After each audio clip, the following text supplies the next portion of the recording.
joining us right now for the final regular season Managers Report of the year. The Managers Report, refreshed by Eco Water SoCal. Try alkaline water for just $9.95 a month. Eco Water SoCal, keeping it soft since 1925, is Padres manager Mike Shildt. And Mike, I first of all want to say thank you sincerely for all the time that you spent with us and our Tier 1 listeners every other week, all season long.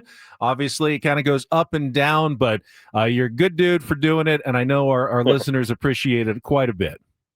It's my privilege to do it. Listen, year's gone quick. Enjoy our time together. It's good to talk Padre baseball and be able to connect with you and our fan base. And also, I need to thank Eco Water SoCal for their sponsorship and their support of the show as well. Very nice. Okay, so this is probably the last time we'll talk to you before, hopefully, the playoffs coming up in a couple of weeks. And I know you got some regular season to focus on first, but I am curious.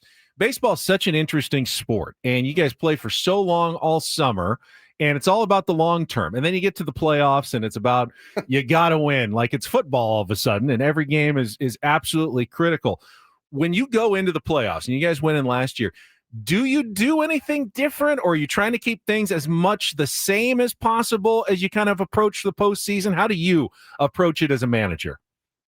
Yeah, I believe that in order to get to the postseason, you have to normalize excellence in what you do in preparation. And if you get to a certain point in the season, or you get to a playoffs, and you feel like you've got to do something more, you probably hadn't done what you were supposed to do in order to have gotten there. And the body of work for the everyday being important and the most important game of the year that particular day mindset, really does lend you to not only getting there, but when you do get there, normalizing. Now, that being said, clearly, the games are a little different in a sense of, it's, you got to go. You got to figure out a way to shake hands and move on and win series. And that's one of the reasons I consistently talk about the importance of winning series and getting better as the series goes, and recognizing what's taking place and giving yourself the best chance to win a series, because that's what it's going to take to advance to get to the playoffs, advance in the playoffs, and win a World Series. So,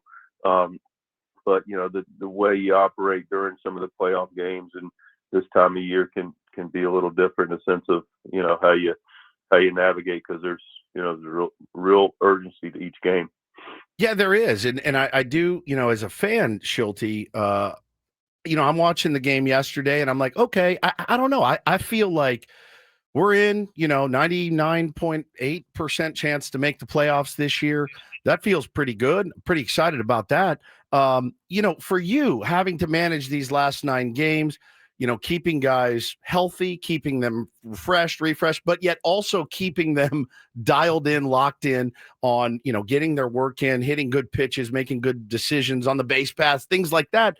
How difficult is that to navigate the last 9 or 10 games of the year? Not difficult. I mean, like I said, we've gone back to spring training throughout the course of the season. Again, normalized how we compete. The guys that come in since the trade deadline, it fit right into how we think about playing and their dedication and preparation and competition. And so it's really just go out and continue to play. And always, I just love the way Toddy summarized it. I use it a lot, but just do what the game calls for, and the game it's the best shot we can take every day. There's a narrative that the Padres haven't played as well against the better teams. Now, I just went through the stats, and every National League playoff team right now, except the Dodgers, you guys have a 500 or better record against. So I don't know that that's entirely true, but do you see any difference between when you guys are going up against, the playoff type teams versus the ones that are not playoff type teams? Well, I mean, listen, there's teams that are going to be in the playoffs are clearly teams that have better records and have had success. So, that number's pretty interesting to me. It feels right to me that outside all the teams that are in the playoffs that we have competed against in the league, National League, we have overall winning records. So it feels pretty good. We take that, right? Oh yeah. I mean, I think so. It obviously it doesn't mean anything once you get to a best of 3 or a best of 5 series. It'll all come down to kind of how your players are playing in that moment and how the other team's players are playing in that moment. And I guess that's what we're all looking forward to here in the next couple of weeks. Yes, sir. No question about that. And I was thinking about the beginning of the season, and I've had a lot of fans, in the chat and stuff this morning, and like, are we expected to believe that this team is just going to flip a switch? And I thought about it, and Ben had a couple of stats about it this morning. Had some really good flip switch moments this year where you've gone on a little bit of a run. And I thought, well, if you end the season in the postseason like you started the season, you're going to be the World Series champion. Like that's it. There is the ability to do it. And it is a different roster, and there is wear and tear. But when you guys look at bookending your season, do you think this team has that ability, Shildt, to just turn it on? Come October here in 10 days or so. Yeah, I do. I completely think that's the case. Yeah, I mean, when you say turn on, I understand. We started out with like a house of fire, and that was a high bar that we set, and clearly we want to continue to maintain and work towards that bar. But yeah, I absolutely feel like we can, proverbial catch fire and just take this thing down. So I do believe that. But you've done something well over the course of a season to be where we're at now. So I feel like the consistency, while clearly everybody would like it, including myself, even to be a little better. We're always looking for better, but the body works pretty good. And, let's just go play winning baseball and consistent baseball. And, we do want to be clearly at our best, and I expect that to happen, from here on out. Mike, I know fans a little worried, about Mike King after that last performance. He's trying to get back. How do you feel like, where he is in terms of, will there be enough time to get him locked in and ready for the playoffs? How did he kind of recover from that rougher outing against the Mets this week? Has recovered well. I mean, the last couple of days of, it sounds like he's done well, and talking to Michael, it looks good. Listen, it's Michael King, and we have a lot of confidence in him. That they put a lot of good at-bats together. That club swings about well, especially against righties. And, Michael's stuff was good. The metrics bore out the shapes, but, the fact of the matter is, it's still about, and always will be about execution. And, just too many mistakes that they made him pay for, and, balls flying out of that ballpark. But as far as concern level, not exceptionally high. I trust the body of work on Michael and trust him to be able to go perform.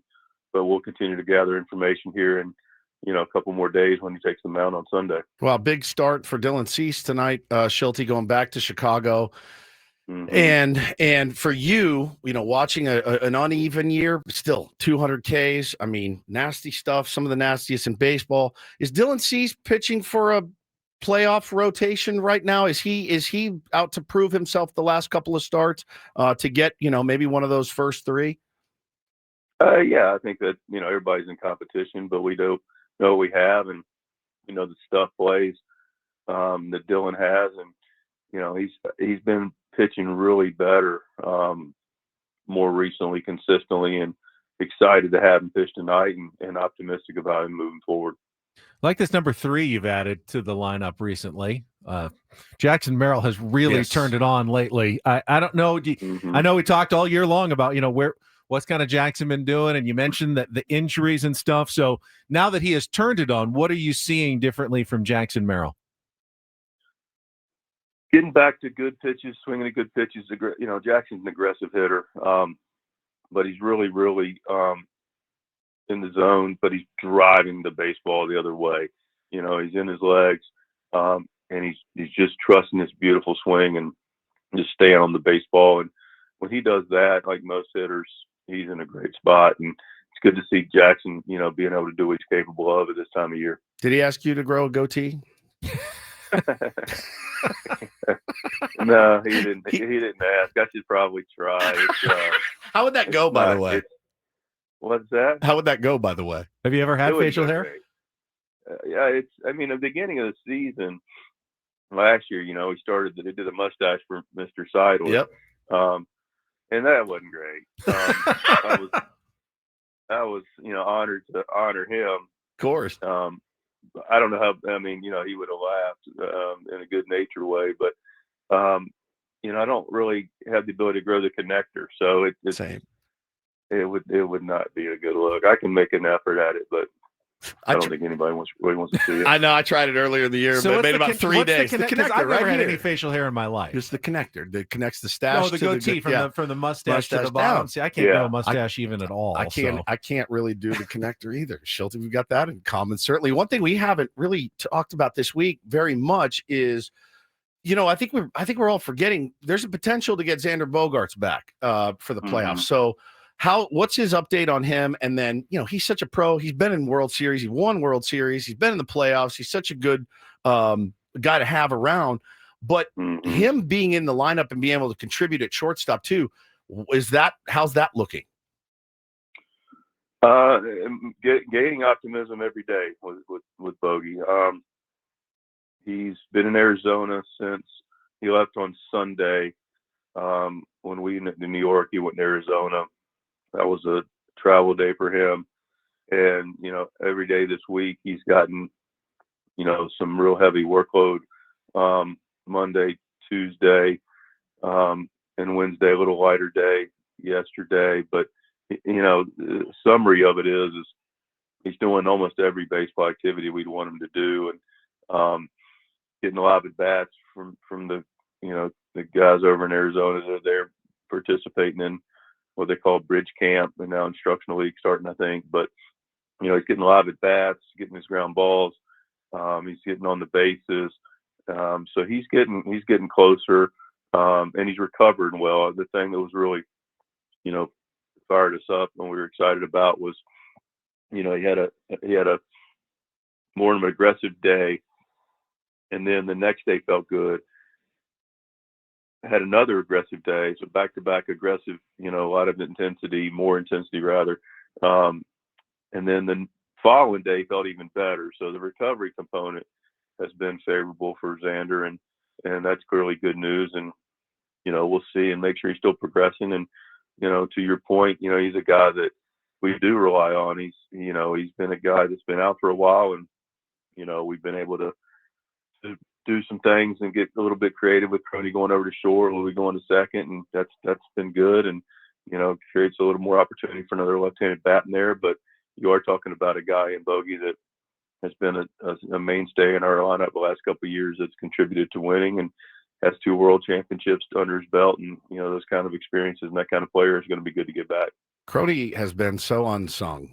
I think he really has. His play at shortstop, Shildt, has been, I don't know what the numbers say, all that, but like I've watched the games. He's been an unsung hero for this team. Yep. I think this season. So wanted to give him his kudos and credit. Always willing to go wherever you need him to go, hit wherever you need him to hit. Those guys are probably get hit whenever you need him to get hit when he needs to wear one. Those guys are so valuable and probably a bit of a manager's dream at times to just be able to plug and play him. Oh, no question about it. And I'm glad, I don't do it enough. And I catch myself because we have such a talented team that, on any given night, people are contributing and get their just accolades. And then there's Crony that just, shows up, and whether it's making a nice play or having a quality at bat, or as you mentioned, occasionally, wearing one, or, going over and sliding over and playing short, or, hey, listen, it works out. You need to go play first tonight. Yep, I got that. You need some ground balls? No, I got it. He's just a winning player. He's a get it done guy, and he just goes about his business. And you're right. Those guys, they're dreams for managers, but more importantly, they're guys like that are consistent for winning teams. Big time. Mike, I also wanted to ask you about Ryan O'Hearn. And I don't know if you saw the quotes, but he told Ace Man yesterday, he said, I know I'm playing like poop. I can't say the word on the radio. He's been in a slump. I mean, we talk about players in slumps before, like when we know Manny we know he's coming out of it. We don't really know Ryan as well because he's such a new addition. I know he was an all-star with Baltimore. How's he kind of dealing with it, and what are you seeing from Ryan? And is there anything that you guys can do to kind of get him going and contributing the way he obviously wants to be contributing? Yeah, he cares a lot. I mean, he fits right in that regard. Super high care factor, is really competitive. Wants to do well for the team, and there for a while, he's hadn't gotten as many results clearly more recently, but he went through a stretch of about 3 games where he's barreling balls and just wasn't finding any grass or able to find any holes, and so what can we do for him? We know he's going to come out of it. He's an experienced guy. He's had put together a great year. Keep playing. Let him go. Let him get out there, and we're seeing a bunch of righty starters in next over this series and next series, and we'll get him in there, and he'll get out of there. Victor and the group of they'll do their part to help him, and of course I'm going to pat him on the back and continue to encourage him, and before you know it, we'll blink and we'll be talking about how he's helping us win games. All right. Well, I mean, and you probably can do that. Last thing from me. Do you care what the Dodgers do the rest of the way? Obviously, you need help if you're going to quite a bit if you're going to chase him down. Or are you more concerned about the San Diego Padres? And if that means wild card and going to Chicago in the first round, so be it. Or do you care what the Dodgers do now? Yeah, I can't say I don't care. I mean, I'm more time, energy focused on what we can do and take care of, and but yeah, we need to take care of our business, and it's nice to be in the hunt to win our division. It's an expectation we have. We'd like to be in a little better spot, clearly, but we still are in arm's reach, and it's ultimately how we take care of our business. And we are in a place where we do need a little bit of help to for them to lose a little bit, but we can't we'll follow it, track it, but as far as spending really energy or attention to it, other than what the final score is, it's really about our final score, and we'll take a glimpse of what they're doing too. Well, good luck this weekend in Chicago. Even better luck if you do end up having to go back there in a couple of weeks. And again, thank you so much for this entire season. We do appreciate it, and I know all of our listeners appreciate it too. Yeah, I mean, it's been a privilege to speak with you guys, and look forward to the next time.